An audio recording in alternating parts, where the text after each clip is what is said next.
Well, so far we have done up to design of columns. That means the load started from the slab, then through beams it is transferred to column. Now what we have to do, that load we have to transfer to the ground. So that is, we have to now design the footings or foundation. So column will transfer the load on the footings, and we have to give sufficient area so that it will not cross the limit of the bearing capacity of soil. So your geotechnical engineers, after the soil investigation, they will provide us the bearing capacity of soil. That is the basic thing we need, and according to that we have to design that base of the footing, and also we have to provide the reinforcement so that that foundation or footing, that one will not have any crack or it will not say fail. Generally it happens that when you are having say column here, let us say these are the different columns. We are talking one frame. We can go a little further. It happens that we can also provide the tie beam.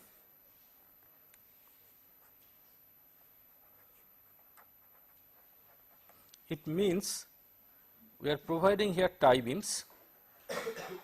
We are not giving any separately, we are not giving any say foundation for masonry wall. Wall generally it is made of masonry, so for that we are not giving any say foundation. What we are doing, as if here if we have the masonry wall, that load will be transferred to again column, this masonry wall, and finally it will come to the ground. So it may happen that there are so many ways we can transfer the load depending on the situation. It may happen that one that generally it happens say it can start with say 5, just simply say 5 kilonewton per say square meter.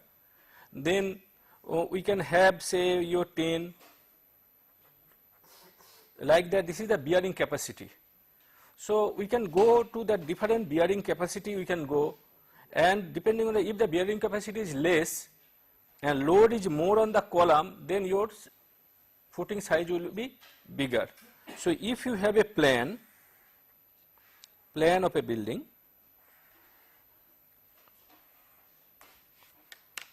where we are having so many columns,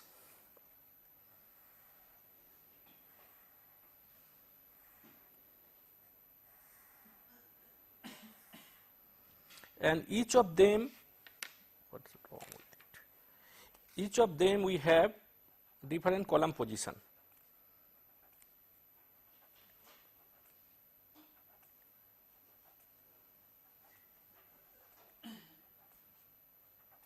So these are the column positions. We are looking at once a plan of a building.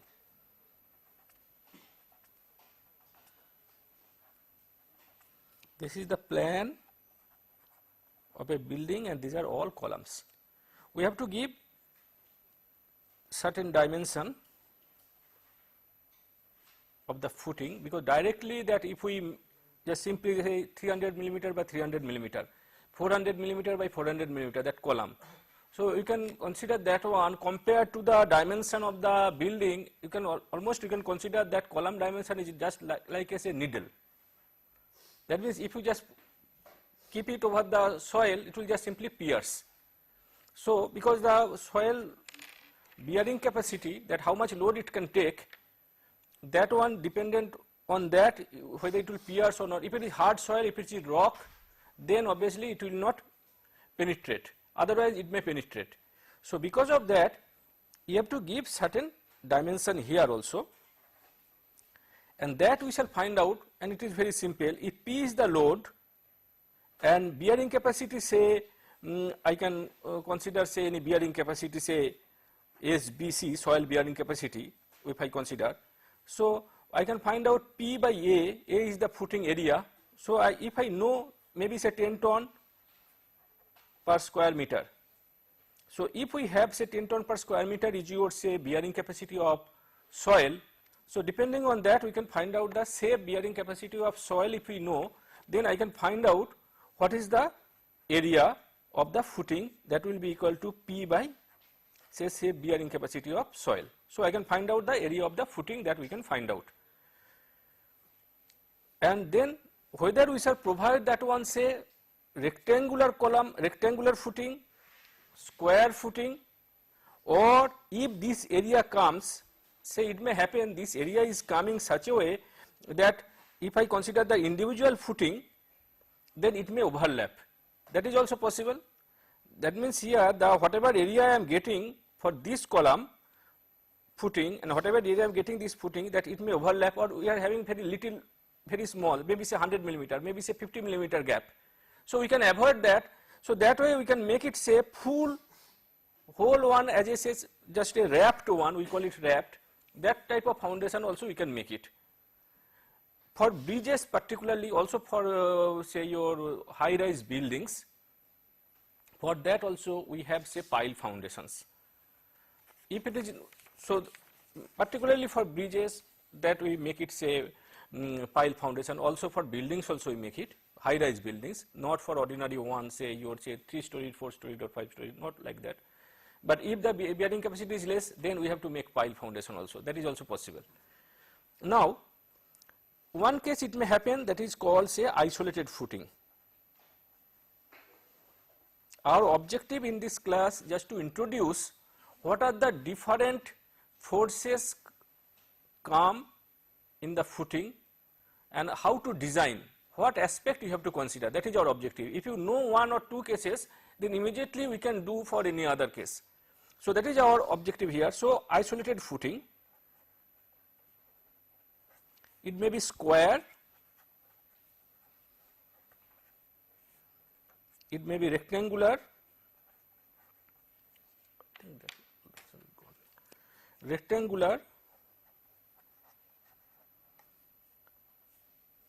then we can have combined footing,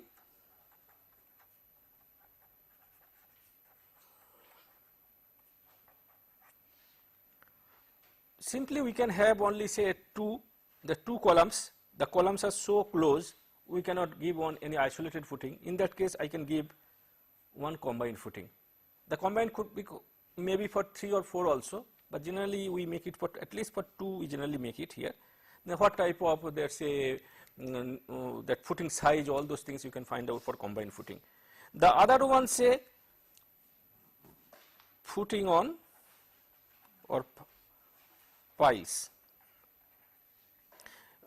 We shall mainly find out today at least a square footing, but before that let me show you how it comes that piles.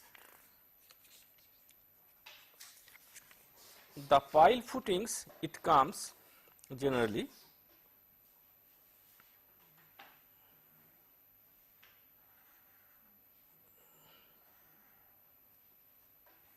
say this is the pile that say your I mean to say that where we provide the piles. So let us say we are providing piles of 3, 1,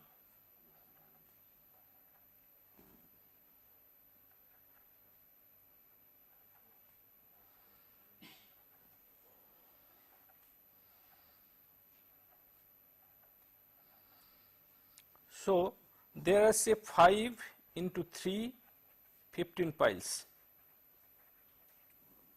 Okay, maybe say 20 meter long, 10 meter long, those piles. That means it comes in this way. This is the one plan I am talking. So we will have say 1, 2, 3, 4, 5, and over that these are all called piles, each of them maybe say 300 or 350, just give you some dimension, at least you should know what is the dimension, maybe say 350 millimeter, 400 millimeter, that diameter. Over that, this is called pile cap. over that we should have, I am talking for say bridges, over that we should have maybe say 3, a big one, just a schematic one I am talking.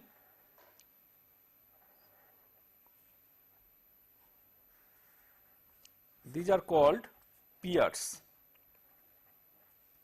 pier, each of them pier, and this is called pier cap. What could be the dimension of this one?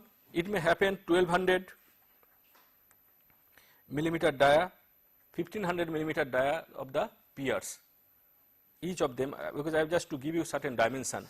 This one can come say your 1000 millimeter, 800 millimeter the depth, and this pier cap it can come say 1000 millimeter the depth of the pier cap, and over that bridge deck will come.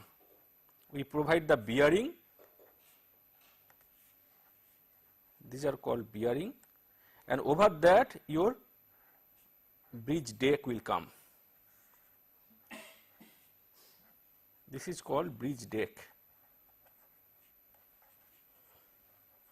So you can understand that how we transfer the load. Just though it is, we are going little bit out of context, but even then I shall tell you, and that we shall do it at least for one multi-story building later on. We shall analyze as well as design that one, and what are the different load cases. Different load cases come. One is that obviously here dead load. Other one we call it say superimposed,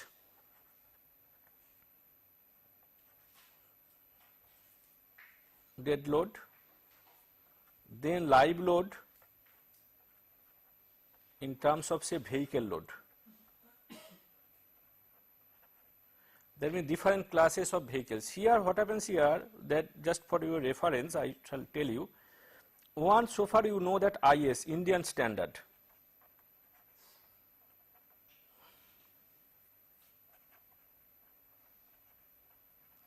Another one is for roads, that is IRC. So Indian Road Code, that IRC, those codes are available for say your for roads, and also your say for pavement, for bridges also. So those things it is available here. As a structural engineer, where we are interested here that what is the soil condition. Say at least we should know what should be the pile length. Length of the pile we should know, then we shall provide the dimension of the piles, maybe say 350, 400 millimeter, whatever it is coming, so that whatever load is coming at the top, that load should be safely transferred to the ground. That is our objective here. And since we are, you can understand this one, that we are having different piles, over that we are having one plate, over that we are having piers, generally 3 piers generally we provide. Then over that we are having pier cap, finally that bridge deck is coming, that which is called superstructure. So one part is called superstructure, the other part is called foundation. So up to the pier cap, that is your foundation. I am talking this one for piles, though that is not in our scope here in this beginner's course. But I would like to say that one, that how to design, but here also it is based on your say bending moment, shear force and axial load. In addition to that, you will find out also torsion also. So far we have not covered. Mainly we have covered say your bending moment, shear force and axial load. So now let us come back to our say footing, and that one say your isolated footing. What should be your loads? You should have load combination.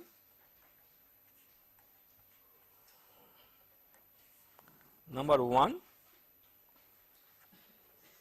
dead load plus imposed load. So it comes, please note, for calculating the size of the footing, for size of the footing we do not take that 1.5, because we are not taking the limit state. Rather we are taking that one your say working stress, because the bearing capacity of soil is given as say your working stress, that one, that is serviceable one, not the one limit state or ultimate bearing capacity. because ultimate bearing capacity divided by the certain factor of safety will give me the safe bearing capacity of soil, which is the serviceable one.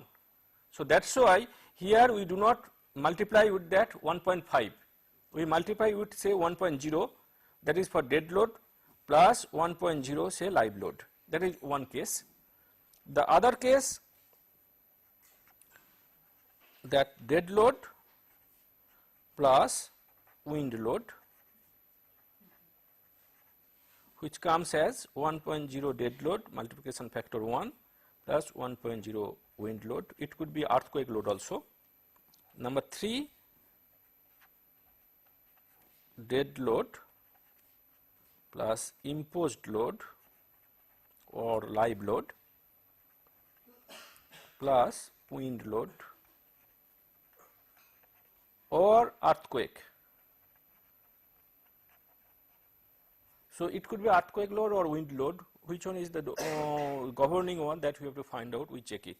So here it comes as 1.0 dead load plus 0.8 live load, we take it. When we consider the live load as well as wind load, we take that factor, or 0.8 times wind load or earthquake load.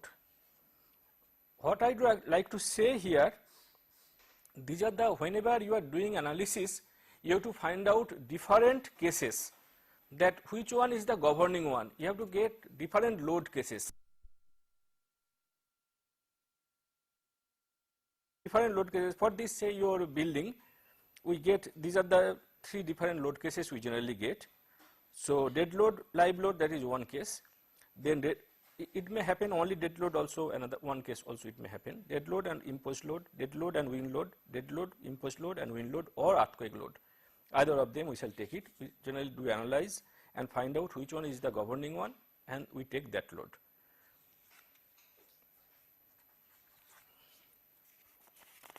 So what should be the, now come back to your area of footings, we have to calculate.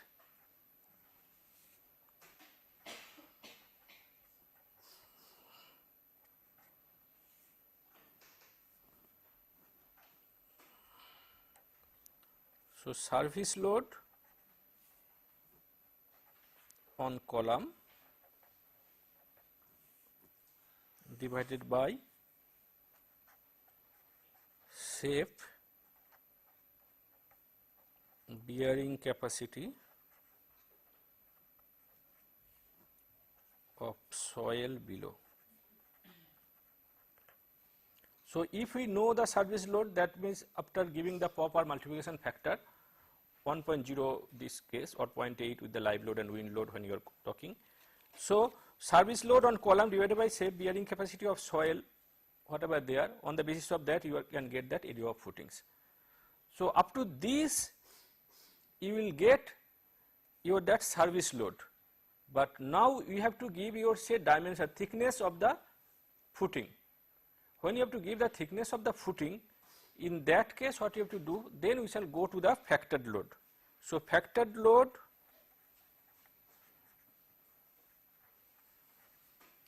to check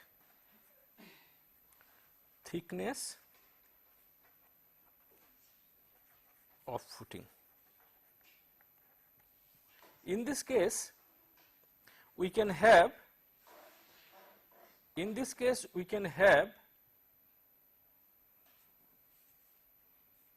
just simply, if this is your column, we can have like this. I can make it that uniform thickness. It is also possible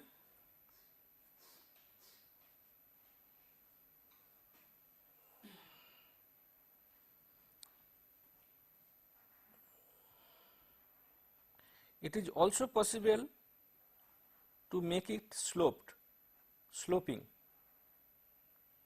because I don't want, I know that here bending moment here 0, because after all it is a cantilever one, I can say. So bending moment here 0, here bending moment maximum. So I can reduce my thickness. So this way I can make it, this is uniform, then sloped,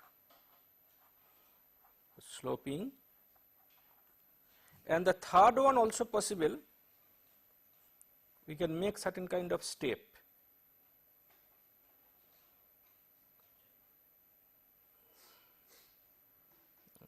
Sorry.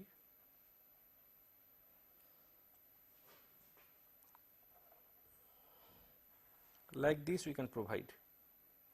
That means we can up to certain distance we can provide that one certain kind of say pedestal or say step one, and then after that we can give uniform or we can give slope also. So depending on the situation that we can make it, but this is the very simplest one. If we can make it, because here only thing here we have to find out what load cases, say what type of say your stresses will develop. When you are talking say your footing, what type of stresses will develop. If you look this one, let us take this simple one.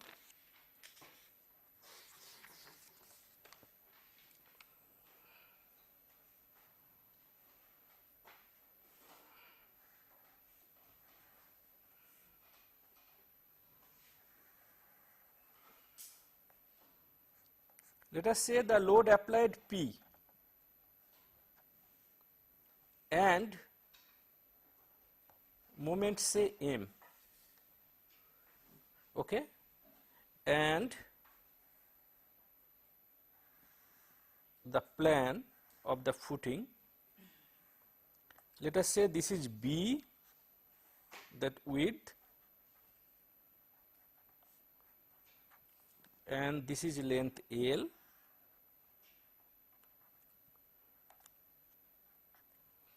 Since we are having moment here, so we shall get not, it will not be uniformly stressed. Since we are having moment, so because of that we shall, because if we have axially loaded one, then we shall get uniform all along. But here since we are having moment, what we shall get? We may get something like this.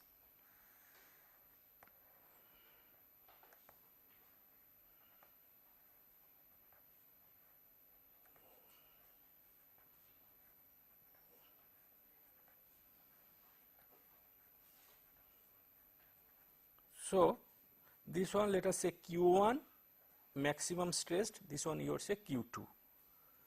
So Q I can write down here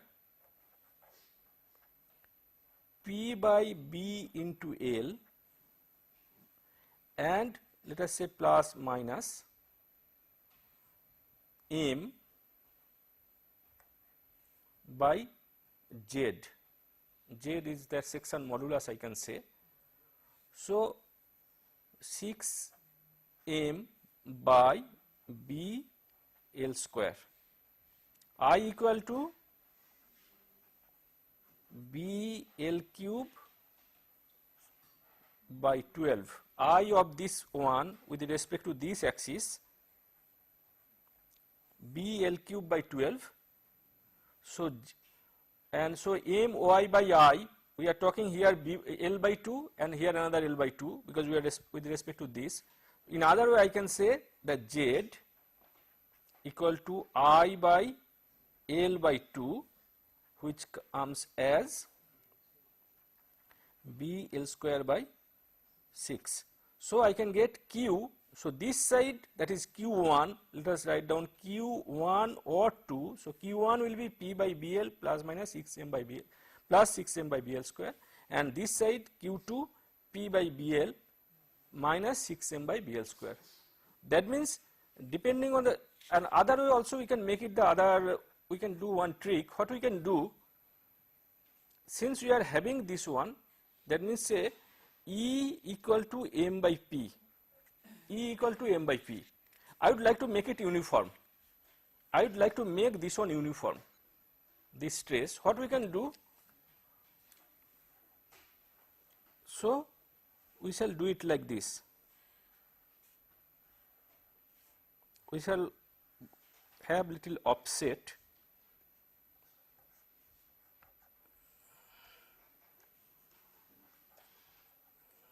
Or in other way, I can say instead of having m here, I'm not providing m here.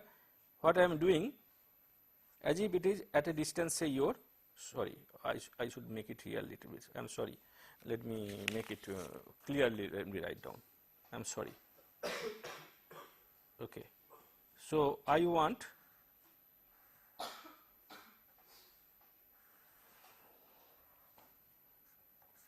this is your P, and let us say, okay, so I can have, as per my this drawing, so I can have this is your E. So E equal to m by P, and then what we shall get? We shall get that uniform.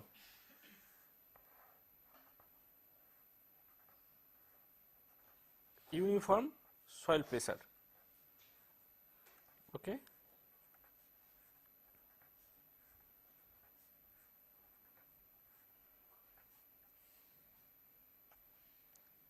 That Q. This way also we can make it. So this is one way, but generally we avoid this one. We generally keep the center line of the column and center line of the footing same. Generally, because this way if we make it, that we should not have any in this case we are getting uniform soil pressure. Whereas in the other case, the one I have told, in this case we are getting that one side maximum, other side less. So it means that if we get P by BL plus minus 6m by BL square, see, in one case it may happen that I shall get this side 0, that Q2 equal to 0 I shall get depending on the value that E. So I can get that Q2 equal to 0, one case it may happen. If we further we go, then also it may happen that I shall get only certain portion, that not fully it is in contact. That is also possible. So if we write down here P by BL minus 6m by BL square equal to 0. So what we shall get it here? M equal to P times E. The other way I can write down M equal to P times E. So I can write down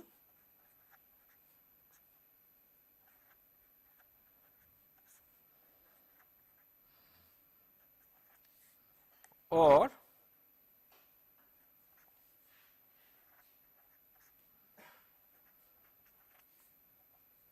so E equal to L by 6. So we are getting E equal to L by 6. That means if we get E equal to L by 6, in that case what will happen? It will happen that you will get only on one side. That means this is the length L of length of the footing. So in one end we shall get 0. So now if that P or E exceeds that L by 6 value, then what will happen? We shall get, we may get certain length, say like this. That means certain portion not in contact with the soil.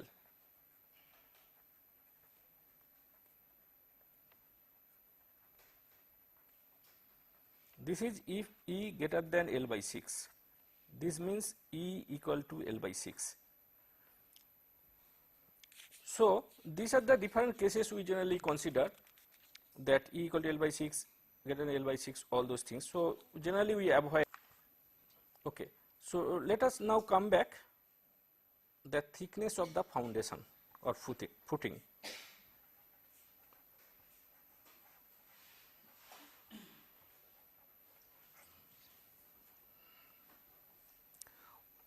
What should be the thickness of footing? How shall we, what is the governing criteria? It should be sufficient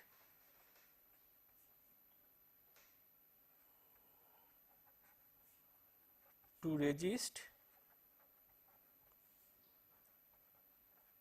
the shear force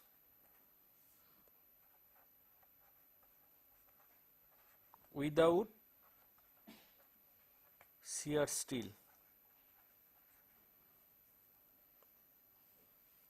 So, our case here that we have to provide the thickness of footing such that it will resist the shear force without shear steel, that means no stirrup, we do not provide any stirrup. That means here in this case for M20 grade of concrete we have to give, that means say your tau c for M20, tau c equal to say 0.35 Newton per square millimeter. That means that value shear stress should come less than 0.35 Newton per square, minimum, critical one. The critical one, if I say just for your, let us check it, that will be in available in yes, sorry, now that is your say 0.28. So 0.28, but depending on that is your 0.28 is the minimum as per say table 19 of IS 456. But if we know the area of steel, area of tensile steel, depending on that we can take that is say 0.35. That's why I have told 0.35. So that means as if we are giving certain say tensile steel, on the basis of that your critical stress of the shear stress, that is actually you have to find out. So that's why I am telling say 0.35. But as per table 19 for M15 0.28, M20 also 0.28, M2 by 0.29, but that is less than equal to 0.15%. Okay, but if we provide say 0.25, then we are getting 0.35, 0.36 like that. So we can take say 0.35 Newton per square millimeter. Now, also it should be sufficient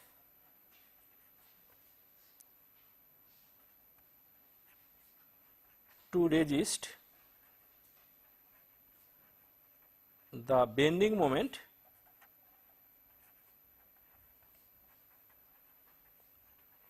and here also we impose another criteria without compression steel.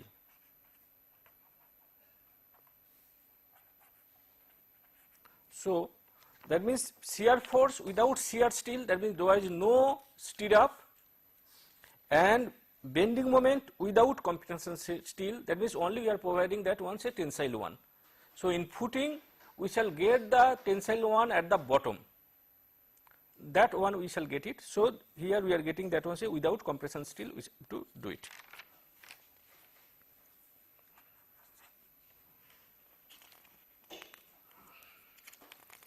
And also we can note another one, number 3, that to withstand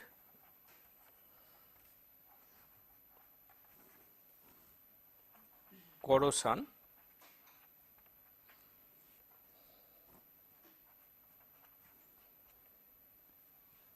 that can be caused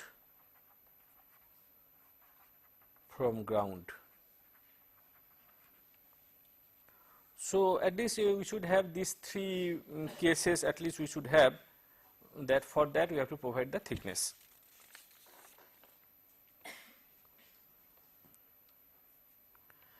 So what about the minimum percentage of steel?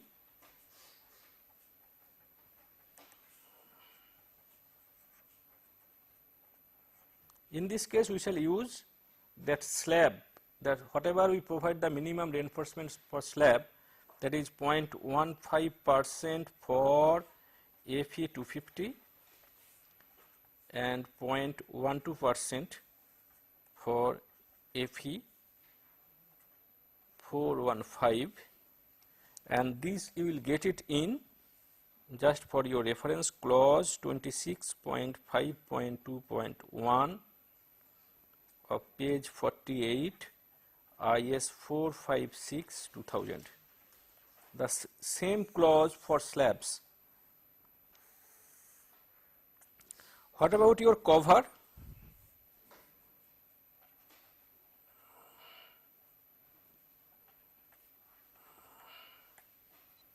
Generally we provide say 40 millimeter, not less than 40 millimeter. So we can let us say 50 millimeter we shall provide. 50 millimeter if we have certain say lean concrete. That means we are providing not directly on soil, or say 75 millimeter if it is directly on soil.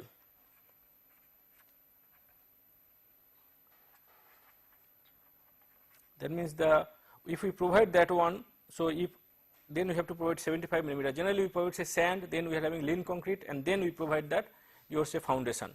So 40 millimeter or 50 millimeter, let us say we shall provide for clear cover when you are providing with on lean concrete. Otherwise, if it is on the directly on the soil on the ground, then we have to take say 75 millimeter. Okay. Now let us come. I think what we can do, instead of coming say let us take one problem. I think that could be easier. That we can do it. But before that, let us take that we have shear and bending. So we have shear and bending. The bending, we take it, say if this is the plan of the footing,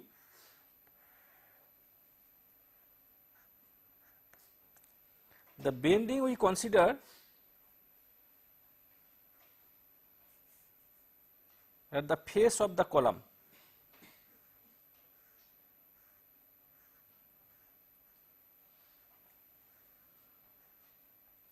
So bending we shall consider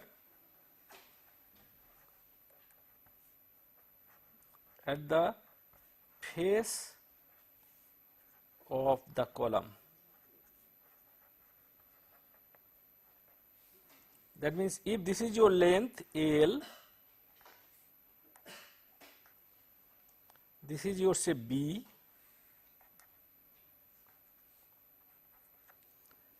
A is the say footing, column A, and let us take this is square. So this length is equal to L minus A by 2. So that means we shall take this portion L minus A by 2. So we shall take, due to bending, we shall find out the bending moment at this position, and which will be taken care of as I say your cantilever beam. So if Q is the load, that means in other way, if it comes like this,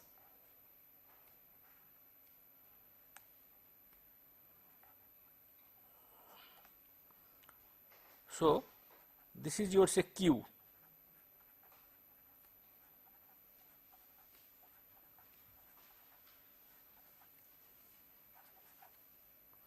and this length is L minus A by 2. So bending moment will be equal to Q times, that is a B this way, and L minus A by 2 whole square. So I shall get this particular one here times half. This length we shall get it here. So this is will be your that whatever the bending moment we shall get it, we shall get this bending moment here, and we have to check that thickness of this one, we have to check it with this bending moment. So for footing we have to check the bending moment due to the soil pressure, whatever you are getting. Next one we shall get it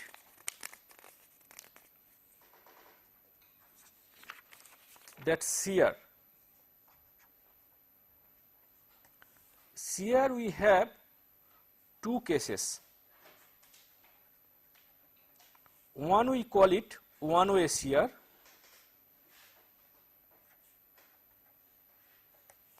other one is called two ways or punching shear.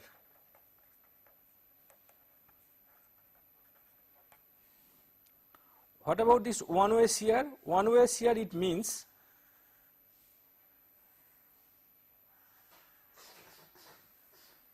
if this is the column position, if effective depth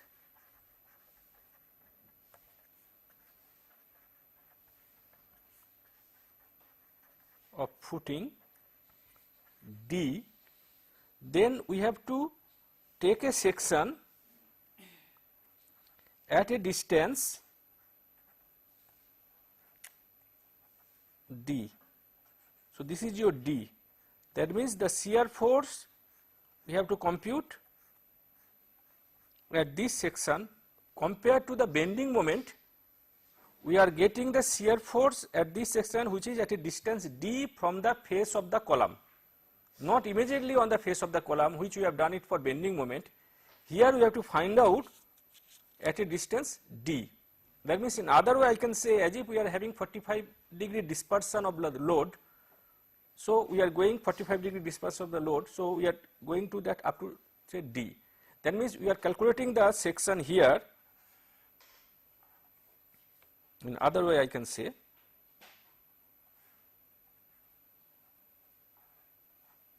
as if we are going here, this is your D and this is your D. So, I am going, that means I am taking this section, this is 45-degree.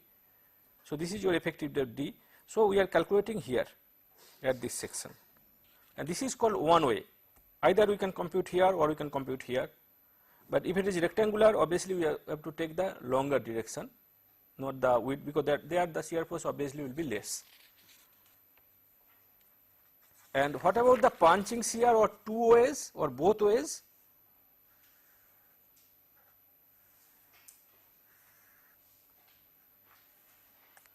It means that this is the column position. So, we shall go all along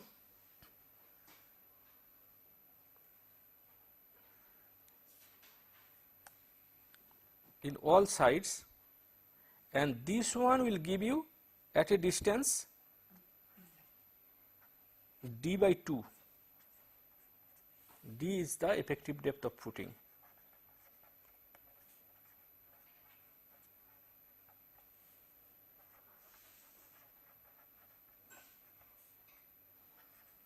What does it mean? What we are doing basically? We are doing here, because punching means simply it will pierce. That means as if this portion you are applying load, we are applying load like this. That means as if this portion will just simply break and it will just simply insert that one. So, that means you are having that one say plate, and it will just simply you are piercing through that, and that is called the punching shear or two-way shear or both ways, all sides you are having. So, what is the effective area? That means what is the area which is actually concerned with the shear? If this is the length, this is also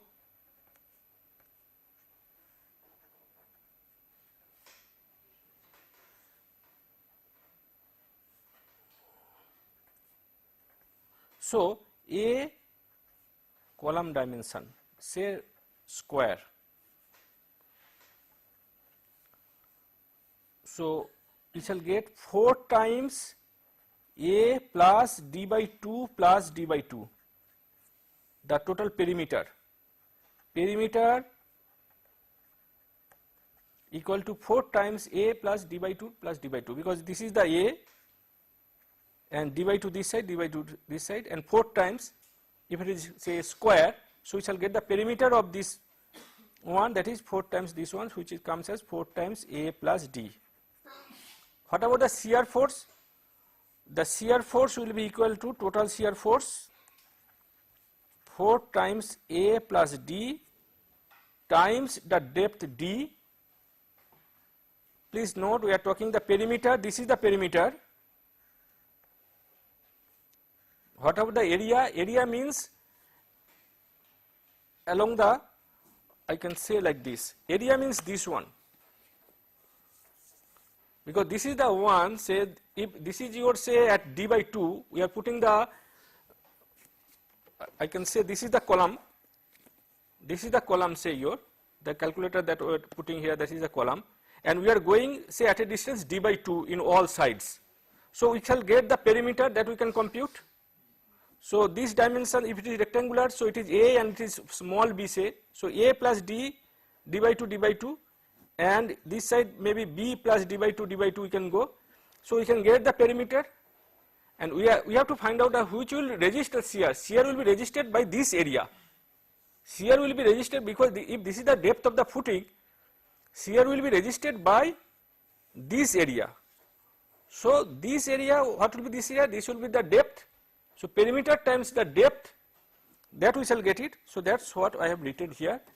4 times A plus D, we are talking say square footing. So 4 times that square column, so 4 times A plus D times D times the allowable punching shear. So that is, let us say tau P. Tau P is the allowable punching shear. So this one will be given, that one say shear force, and that should be equal to or greater than the whatever the your say column load. So that should be equal to, that means not only column load, including this, also you have to add the self weight of the footing. So self weight of the footing plus the load whatever is coming from the column, and from there whatever you are getting, that say total load, design load, that one from there you will get the shear force, that is the shear force, that should be equal to or less than this value, then we can say it is safe. So if I now, since I have come to this one, so let us come this one here. If this is your B or L, let us say this is your B, then in that case what will happen here? I can find out the shear force here also. Shear force here, what will be the shear force here? Again here B times the D, and due to this load, because that we have to resist this portion. Whatever shear force will come due to this load, this side, left side, at this section, that we have to resist. Here again we are talking that one say vertical section, the one section of the wall or whatever we consider, that section you have to resist. So depth times this length, that we have to resist. So these are the different cases we get it here. Yes. So what is that hypotenuse with last figure? This one. Yes, sir. I mean to say that since I am taking say D is the distance, I can say as if this load dispersed at say 45 degree. So that means if this is your D, so this one also will be D. So that's why I am taking that one say at a distance say D. That means in the other way I can argue that as if we are taking a section and as if you are having say 45 degree load dispersion. That way we can say.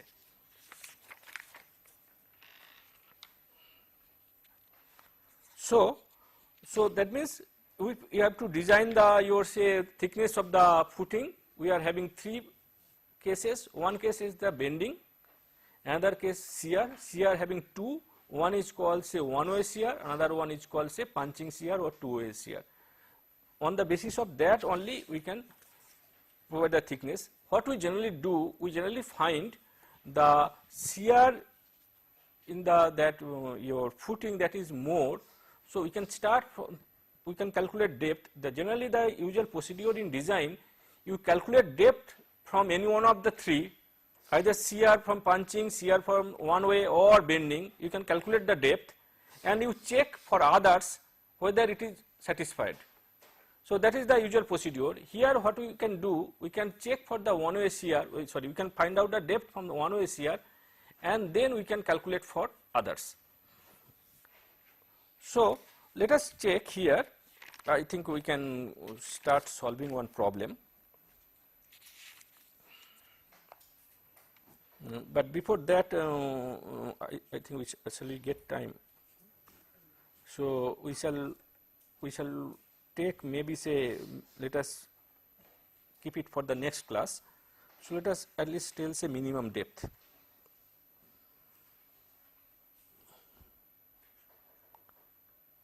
So let us at least write down depth should be safe in whatever I have told. Just let us just simply enlist it.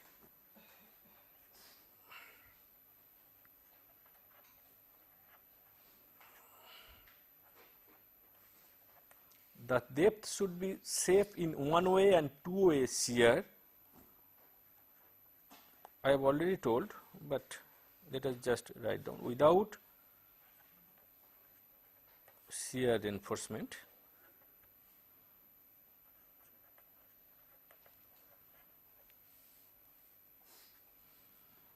The depth should be safe for the bending moment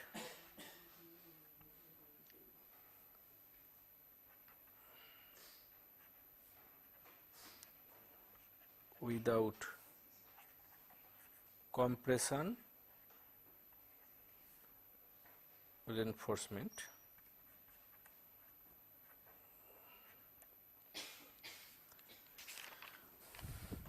So, we can take this one, and I have already told that 0.15% for Fe 250, 0.12% for Fe 415 as well as 500.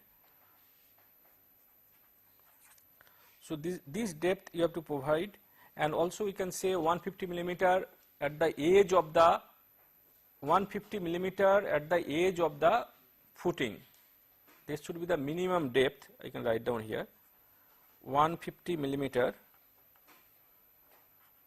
the edge